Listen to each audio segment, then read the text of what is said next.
Good morning. स्वागत आहे आपल्या जीवन आहे सुंदर या यूट्यूब चॅनलमध्ये. तर चला, छान अशी सकाळ सकाळची वेळ आहे आणि मी आज सकाळ सकाळ देवपूजेसाठी फुलं घ्यायला आलेली. तर तुळशी वृंदावनापाशीच बरीचशी फुलं उमललेली होती, ती घेतली अगोदर. पण म्हणलं चला खाली पण झाडाला छान अशी फुलं उमललेत, तिथली पण थोडीशी घेऊन यावं. तर बघा, आता उन्हाळा लवकरच, आता उन्हाळ्याचा सीझन चालू होणार आहे, पण फुलं एवढी उमललेत नाही की अगदी असं जसं काही चांदणे उमलले दारात असंच दिसते. पूर्ण अंगण अगदी फुलांनी सुशोभित झालेले. आणि मला जास्त फुलं झाडाची तोड वाटत नाही, त्यामुळे मी आपलं देवपूजेसाठी लागणार आहे एवढीच फुलं घेणार आहे. फुलं झाडाला जास्त शोभून दिसतात. तर बरीचशी अशी इथली फुलं घेतली. आता पुढं चाफ्याची झाडे तिथली पण घेते. तर फुलं आज जास्त तोडते थोडीशी देवपूजेसाठी, कारण आज माझ्या श्री स्वामी चरित्र सारामृत या ग्रंथाचं उद्यापन आहे. त्याचे गुरुवार मी धरले होते, तर त्याचं उद्यापन आज करणारे अगदी साध्या सिंपल पद्धतीने. सगळी फुलं घेतली आणि आता मी चाललेली देवपूजा करण्यासाठी. बघा, इकडं पण एकदम छान अशी फुलं उमललेली आहेत.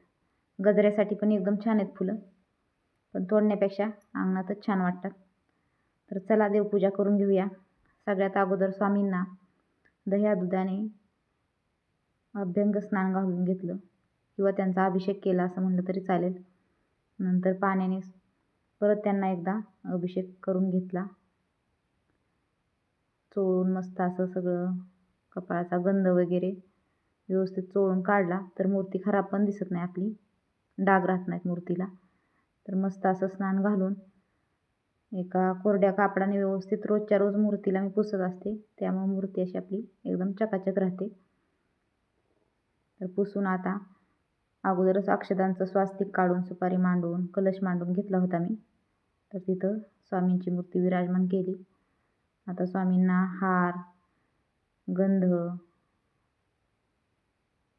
सगळं काही स्वामींचे अलंकार घालून घेतले. निवांत पूजा चालली आज माझी थोडीशी स्पेशल.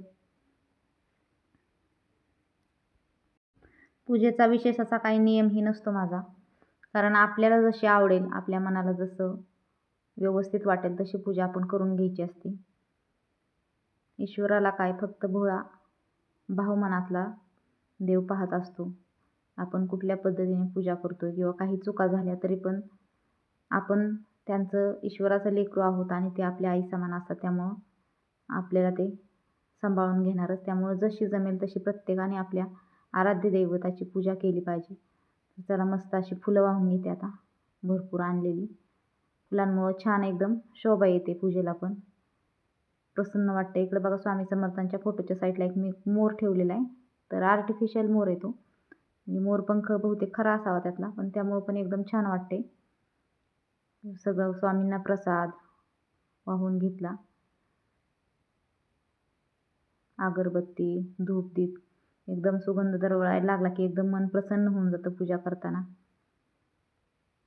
स्वामींना काय मागावं, सगळं तर स्वामींनी अगोदर दिलेले. फक्त सगळ्यांना चांगली बुद्धी दे, सद्बुद्धी दे, आरोग्य दे आणि सर्वांना सुखी राहू दे, एवढी स्वामींकडे प्रार्थना. छान अशी रांगोळी काढून घेतली थोडीशी. हे बघा, हा ग्रंथ मी वाचत होते, श्री स्वामी चरित्र सारामृत.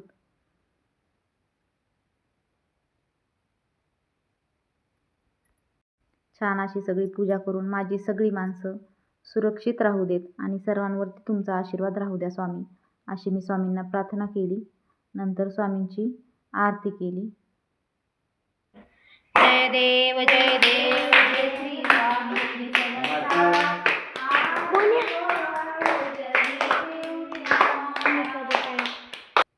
स्वामींना हे नैवेद्याचे ताट केलेले, खास करून घेवडीची शेंग स्वामींच्या आवडीची आहे म्हणून ती पण थोडीशी बनवली होती. इथं स्वामींना नैवेद्य दाखवून घेतला. तर असं झालं माझ्या श्री स्वामी चरित्र सारामृताचं उद्यापन. व्हिडिओ पाहायला आवडत असल्यास आपल्या चॅनलला लाईक, शेअर, सबस्क्राईब नक्की करा.